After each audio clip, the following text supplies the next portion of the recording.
This is the Greg Bedard Patriots Podcast with Nick Cattles.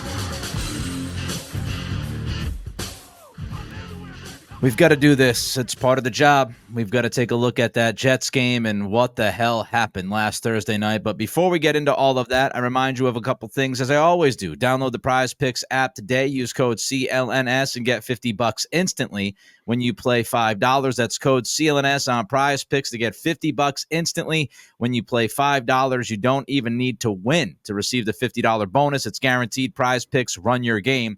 Also, take the guesswork out of buying tickets with Gametime. Download the Gametime app, create an account, use code CLNS for $20 off your first purchase. Download Gametime today. What time is it? Game time. All right, let's get to some headlines first and foremost, Greg. Let's start outside of the Patriots. Last night, Jayden Daniels looked pretty good against Cincinnati. Got a lot of people talking this morning, of course. But before we get into the Drake Maye stuff and comparing him to Daniels, just your quick thoughts on how Daniels looked last night against Cincy. I thought he was sensational. Now, 3 games into the season now is the Bengals defense all that they were cracked up to be before the season, including by me. I mean, Lou Anarumo has been somebody that I've always been impressed with. I don't think the Bengals are overly good on defense, but still, what Jayden Daniels did last night as a rookie in his third NFL game was just, I mean, he basically played perfect. I mean, from what do you have, like one incompletion or something like that, 1 or 2 incompletions. And, he did some stuff on the ground. He slid. That last throw for the touchdown was just ridiculous. He got smacked in the face.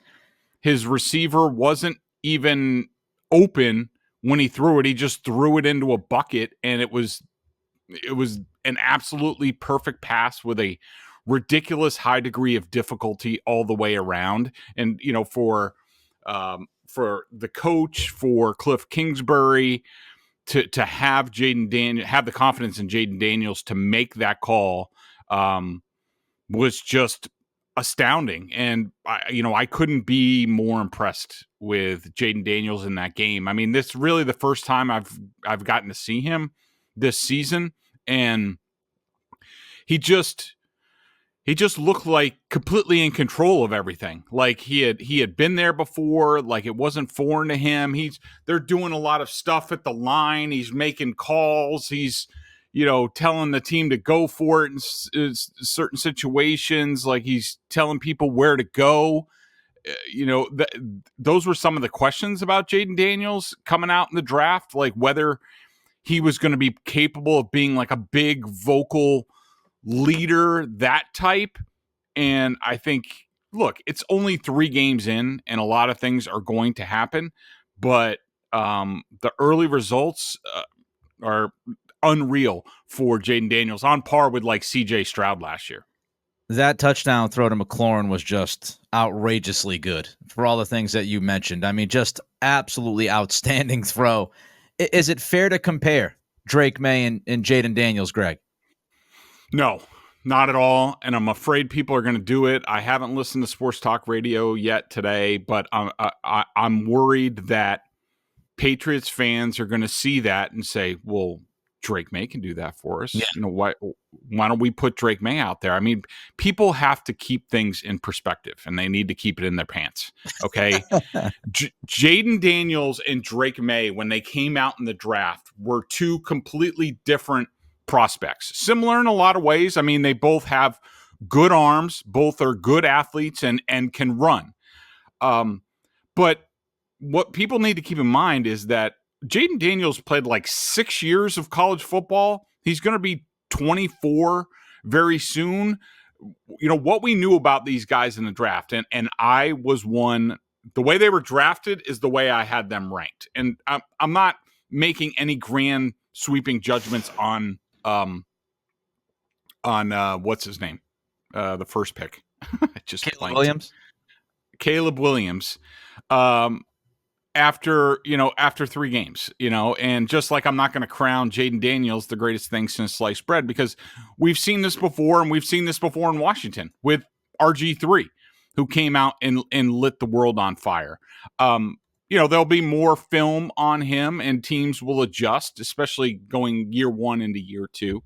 But I had the quarterbacks ranked how they were drafted. I liked Jayden Daniels more than Drake Maye, just because I thought he was more of a known quantity, right? Okay, because he had played so much. He had played in the SEC. He had played really well in the SEC. Drake Maye was always the higher ceiling guy, even though Jayden Daniels last night looked like his ceiling was pretty damn high. But you thought Jayden Daniels had a higher floor. I didn't think he quite had the ceiling. Drake Maye's ceiling is probably a little bit lesser than Josh Allen.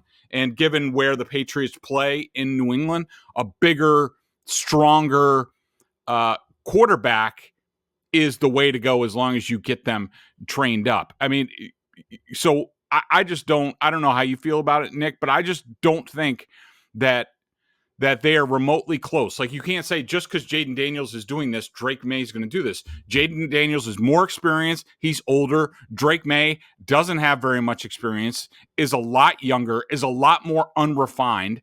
Jayden Daniels' throwing mechanics are pretty much perfect in his footwork, coming out in the draft. And, what people need to keep in mind about Drake Maye, and I think listening to some people, including some people on midday shows around here, they just have this vision of Drake Maye and what he's going to do, where that doesn't, and that might be true at some point, and it could be true at some point this season, but the reality of what Drake Maye is not what you think. Like, you're thinking he's going to be Josh Allen or Justin Herbert, like right now.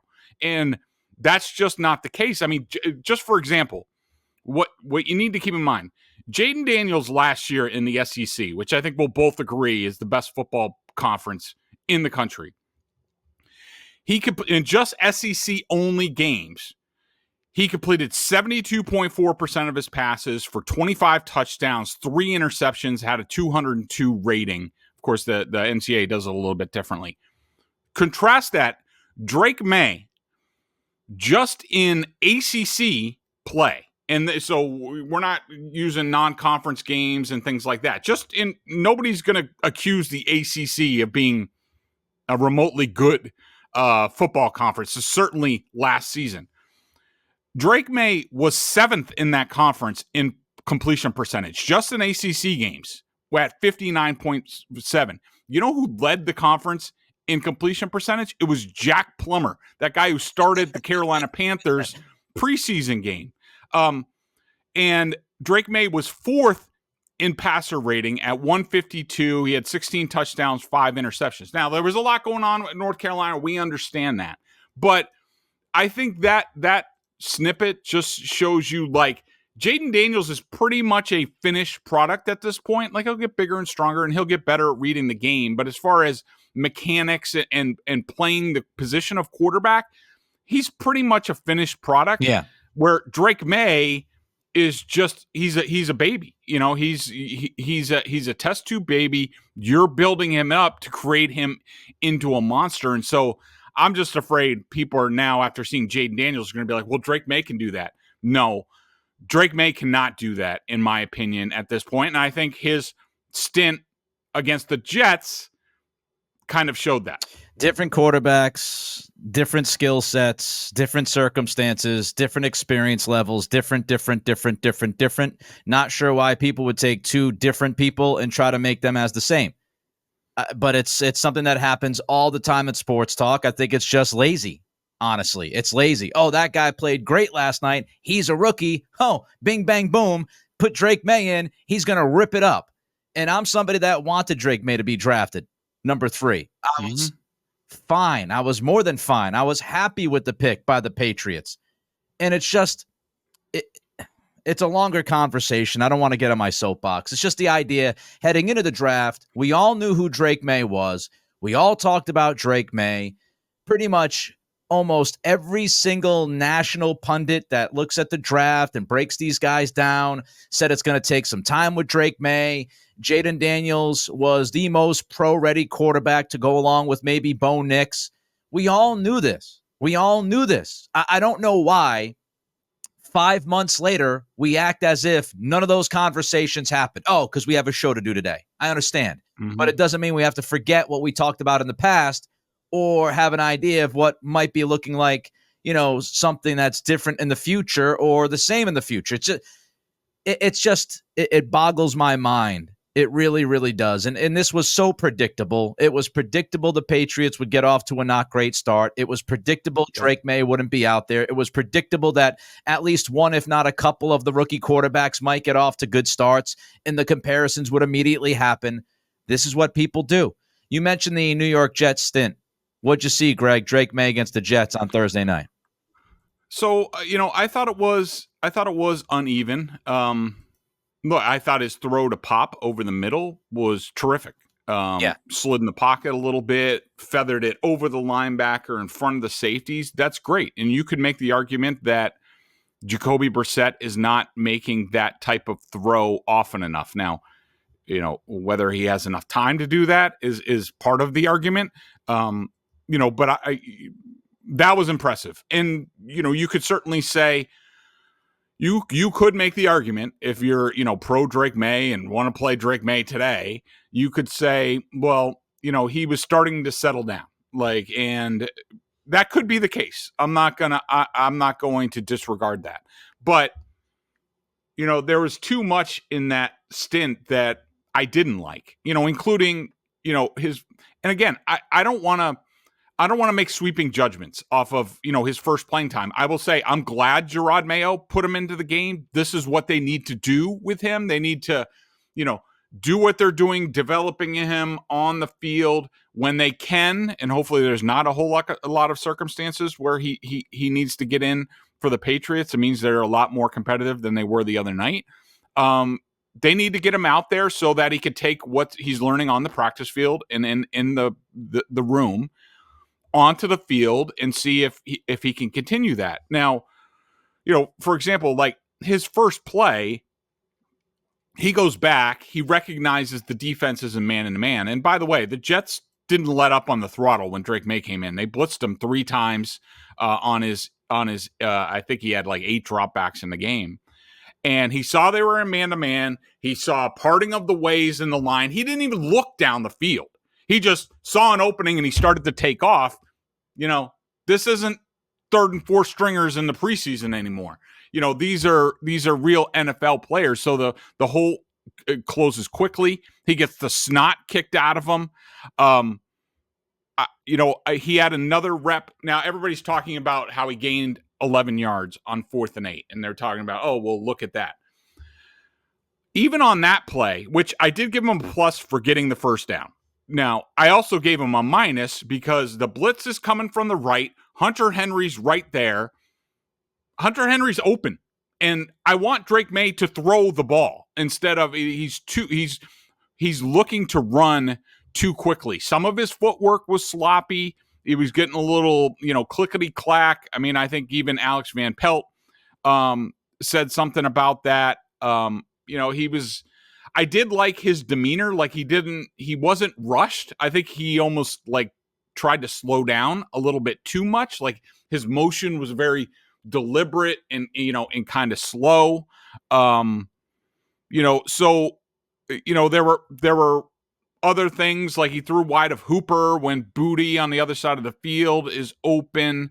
But look, what you saw to Drake Maye the other day, the picking up 11 yards with his feet, hitting Pop Douglas.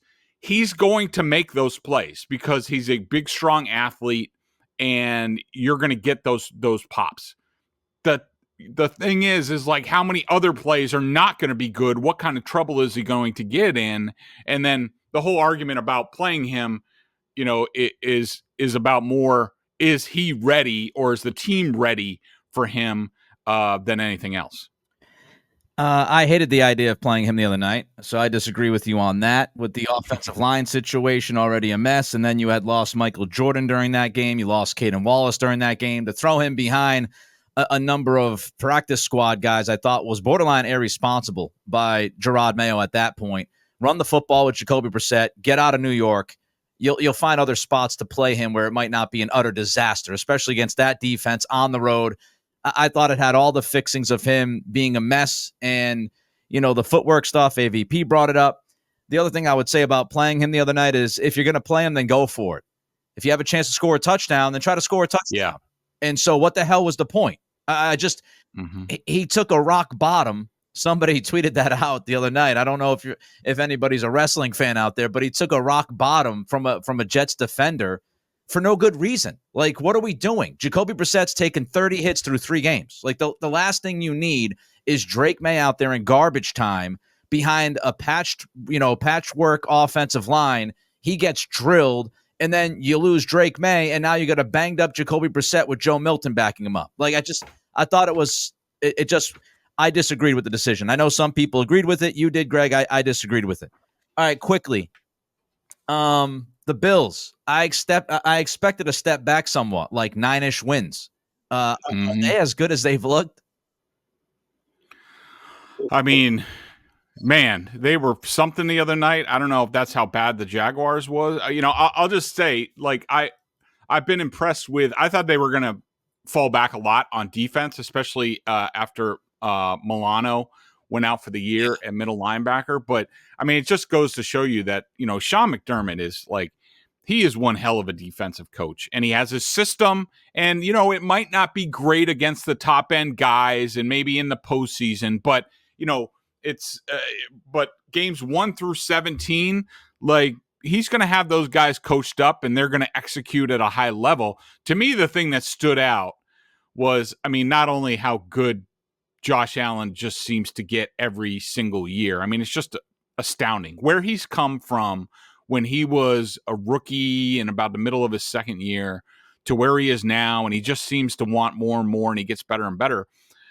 The scheme that Joe Brady, the offensive coordinator, is operating is really adding a dimension to that Bills offense, where they don't have the greatest weapons in the world, but a lot of stuff that they're doing with James Cook out of the backfield, and the motion stuff that we're not seeing with the Patriots, that I think is part of the issue with this offense right now.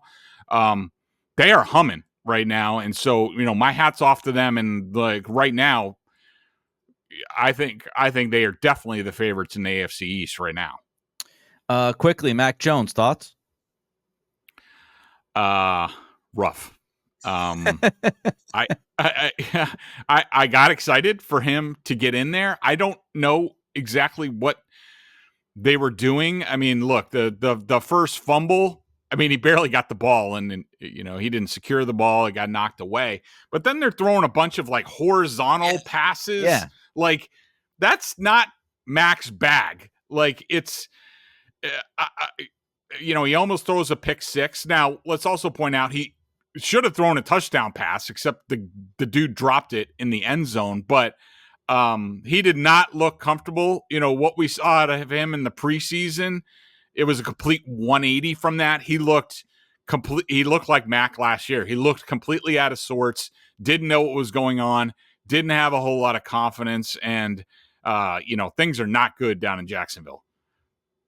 Watching those play calls, it just screamed safe to me. Like, we can't allow this guy to try to hurt us, so we're going to throw a bunch of horizontal passes and try to get first downs and survive that way. All right, we got to get into the Patriots offense versus the Jets. But first, Greg, tell the fine people about PrizePicks.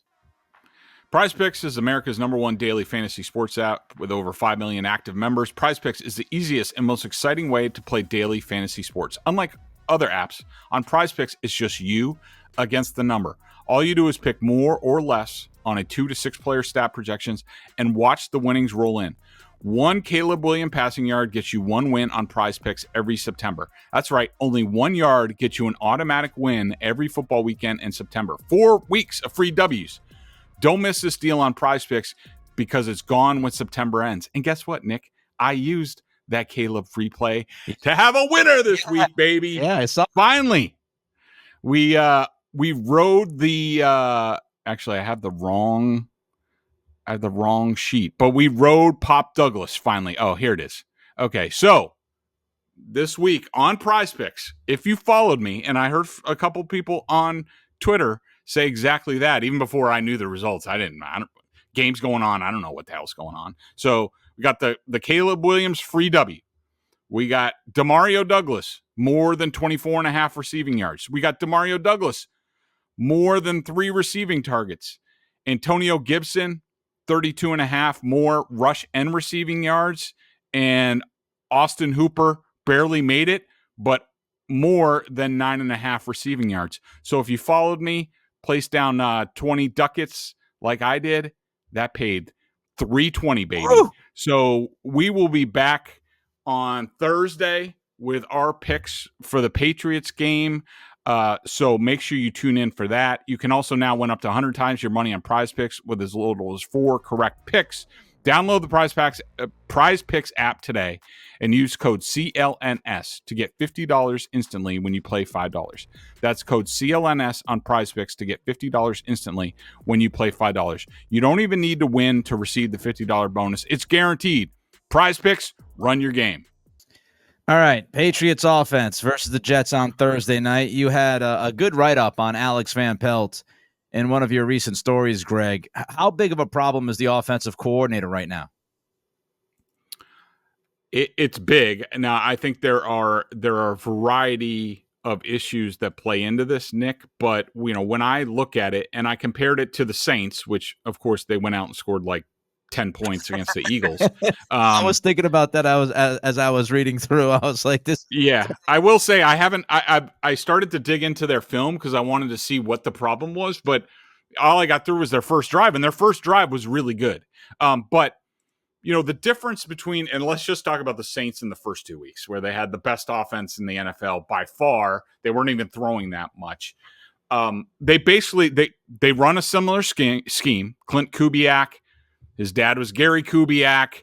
They're more of the old school Shanahan Kubiak offense, but they're all West Coast. They're all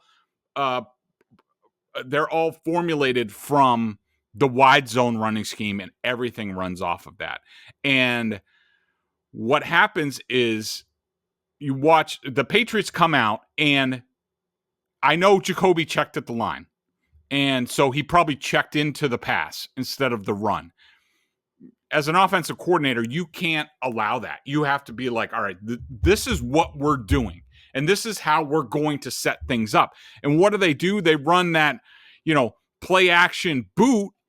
And the Jets end, Will McDonald doesn't honor the boot, doesn't hold the backside. Why? Because the Patriots haven't run once in this game. And they also haven't shown on film that they can run the wide zone at all. And that's the fundamental problem with this offense, Nick, is Alex Van Pelt whole system is built off of the wide zone runs. And number one, they don't have the personnel on the offensive line to run it. Number two, they have a running back who doesn't want to run the wide zone, who wants to run the gap duo inside power. They want to do that. Okay. That's fine if you have an offensive coordinator that has a bunch of clubs in his bag. Say like Josh McDaniels. Like they would say, okay, well, we can't run the wide zone, so this is what we're going to do. And we're going to run power. We're going to run duo. We're going to have all our play action like the traditional Patriots play action offense. That's what we're going to do. Van Pelt doesn't have that. So what happens is Van Pelt's trying to run the wide zone. They can't do it. So nobody honors it. The Patriots are a gap duo run team right now, and Van Pelt has no play action passes off of that. So it's all messed up. So every team doesn't honor, they don't hold on the backside being like, oh, I have to stay here for the backside cut in the wide zone scheme. They're like, whatever, we're just going because the Patriots can't run out here. And so it's all a mess at this point. And so to compare that to the Saints, you watch the Saints film and, they are pressing the edge, whether it's a stretch run, whether it's a bubble to the outside, everything, they're going wide. They're getting the defensive line to move. They're tiring these guys out. And then guess what happens? They do the play action. Now these guys are holding because they're like, we're not sure if we're going to have to go side to side or what. The Saints, a lot of their big plays in the game that I analyzed, I forget who it was against, a lot of their big plays were only 2-man routes. It was only 2 wide receivers. It was max protection, 8, 9 guys blocking it up because, quite frankly, their offensive line stinks too. You know, they have Trevor Penning at right tackle, who got benched last year. They got a left tackle I've never really even heard of. They have a guard who's not any good. You know, Clint Kubiak knows I have to protect my offensive line. And so guess what? Derek Carr goes play action because the defensive line has to hold. Now his receivers get out there. No one's even around him. They run an over and an under. The under's open twice. He hits the under. Guess what? Now they run the same concept, and now the safety bites on the under, and then they throw it over the top for like a 70-yard touchdown. Like, that's the difference between an offensive coordinator knowing what he wants to do, formulating his game plan, and then an offensive coordinator in Alex Van Pelt who is just calling plays and not setting anything up. Yeah, I mean, obviously that last point's a big issue. I also think you kind of mentioned other offensive coordinators and play callers being able to pivot, and Van Pelt has not been able so far to pivot, at least not enough. You look at Kyle Shanahan, you look at Sean McVay. Those are 2 guys that come from the West Coast system. They have shifted their run games at times, especially McVay after the Patriots made them look silly in the Super Bowl. McVay kind of went more towards downhill and duo at times. So that versatility, Van Pelt, he has shown it in spots, but he hasn't consistently shown it. As far as Ramondre and whether or not he likes running in this offense, he's been contradictory on this. You know, in camp he said, I ran this at Oklahoma. I feel like this is the perfect offense for me. And, then during game 1, he went to AVP and said, we need to run more duo. Now, is that because Ramondre is uncomfortable running wide zone, or was it because what he saw on the field, it wasn't working? If you go off of what he said in camp, I would say the latter instead of the former. But it is kind of messy right now, which begs the question, Greg, can AVP figure this out? And if so, how long might it take for him to figure it out? I think he can get it figured out. He just has to have the strength of his conviction. He has to be like, all right, well, first of all, no more play action unblocked ends. Like, no. Like, you watch the Saints. The Saints at times would, pull the tight end like they did with Hunter Henry on those plays, and they'd have that guy block. Like, he has to be much more sound in his protections, and he can't just rely on fate that, that end's going to stay home. Well, it's going to this week it's going to be Nick Bosa if he's healthy, and he's going to decapitate Jacoby Brissett if they do that. So, basically it's not going to be sexy. It's going to be boring as hell. But what they have to do is they just have to say, well, he has to pick a lane. He has to pick, first of all, he has to pick a lane. How are we going to run the ball? Okay. Is it going to be the wide zone, or is it going to be duo and gap? That's the first question he needs to answer. Okay. Then everything else comes off of that. But considering I don't think he has anything else in his bag as far as regular play action, or it's very limited, then I'm saying we are running wide zone passing concepts, because in the West Coast offense, and I think I've heard you say this before, Nick, and this even goes from when I covered Mike McCarthy in Green Bay, those guys believe that a lot of the short passing is an extension of the running game. Yeah. So whether it's, handing off that stretch that goes right towards the right tackle or whatever on one play, then you come back with some sort of, bubble or something to pop, just getting the defense, they're going to have to move side to side. They got to press the edges, and they have to get the defense going side to side, because that's how things open up. And so if that's the case, they just need to run it and run those plays over and over and over again until they get the defensive line tired out, or at least them thinking in the back of their mind, all right, well, I need to be assignment sure. I need to stay in my lane because the running back or whoever could cut it back. and then you do the really good play action, and you got to make it quicker, and then you can expand from there. But he's got to pick a lane in terms of the running game. He can't keep mishmashing it. One thing I will say, if Nick, probably the best thing that they do, and we've seen the Cardinals do some of this. Dan Orlovsky had a great video this weekend about it. The Cardinals are a great 13 personnel team. Like, they've had a lot of success with that, which we've seen the Patriots with the extra offensive linemen. Like, if I were them in the interim, I would start there with that and even, branch out from there. But basically, Van Pelt's got to pick a lane and stick with it and just keep doing it over and over and over again before he gets one or two quarterbacks killed. All right, we got to get to the defense, but first, Greg's got to tell you about Game Time. It's that time of year. It's football season. It's cooler out. With me, football means I got to be there. I got to be at the game, whether it's pro or college. To get to the game, you got to go check out Gametime. I love that app. Gametime has a new feature called Gametime Picks that makes getting tickets to see your favorite teams play live even easier. Gametime Picks filters out all the fluff to show you only incredible deals on great seats, so you don't have to waste time searching through thousands of tickets. Love the all-in pricing. Toggling this feature shows the total up front with no surprise fees at checkout. I hate those things. They have the seat views. Get a panoramic view from your seat in the app before you buy. I was just hearing from people. I heard from a guy, Nick, that was on Gametime. He sent me the screenshot of really great seats, like, I don't know, like 4th or 5th row at Madison Square Garden for a Celtics preseason game. And he was asking me if it was a good deal. And I thought it was an incredible deal. So go check that out if you're getting geared up for the Celtics, who are about to get going with training camp. Take the guesswork out of buying tickets with Gametime. Download the Gametime app, create an account, and use code CLNS for $20 off your first purchase. Terms apply. Again, create an account and redeem code CLNS for $20 off. Download Gametime today. What time is it? Gametime. All right, let's get to the defense now. So the major issue that you've written about and talked about is pass rush discipline. Number one, explain to the fine people what that means. And number two, why do you think it's happening?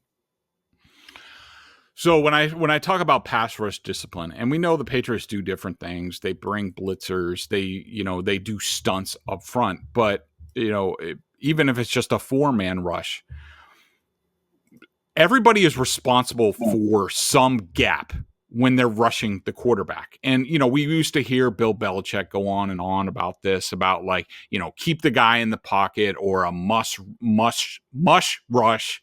But basically there has to be a discipline. And you have 4 guys, 2 guys have the edge. They don't go by the quarterback. They don't go inside. You have 2 guys in the middle so that they can't just run up the middle. That's pass rush discipline.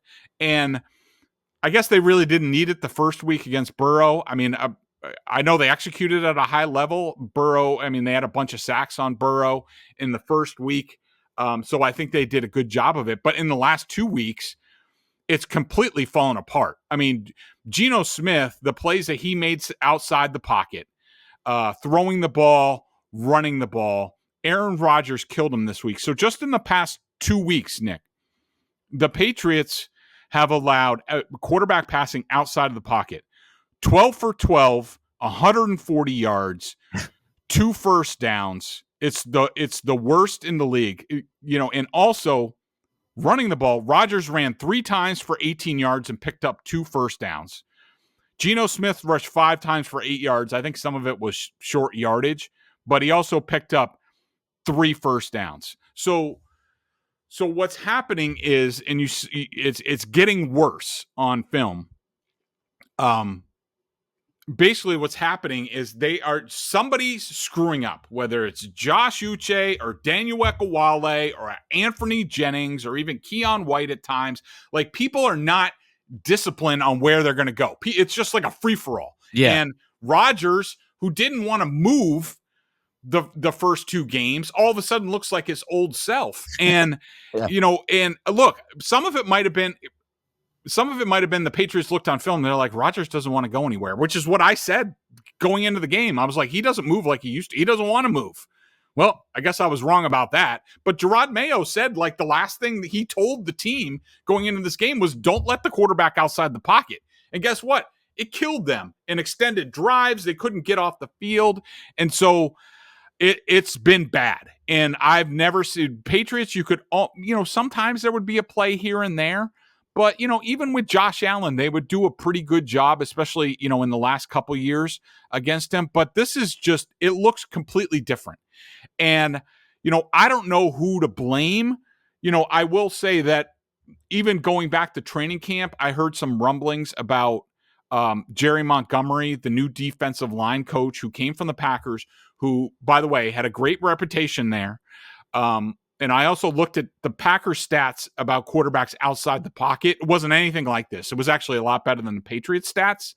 But I heard some rumblings in training camp that some of the stuff that Montgomery was teaching them, probably in conjunction with Drew Wilkins, who was the new outside linebackers coach, who was a Wink Martindale disciple, was with him in Baltimore, was with him with the Giants, very blitz heavy, very aggressive, sort of pin your ears back.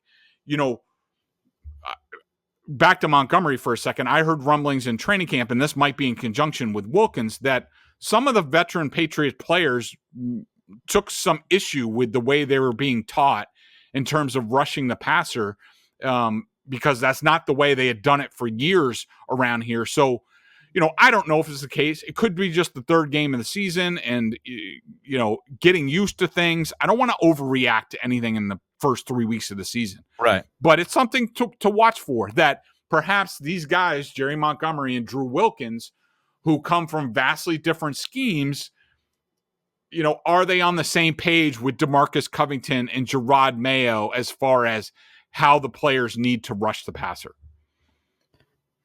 Do you still have confidence that this defense can be good enough to lean on if they need to lean on them eventually this year?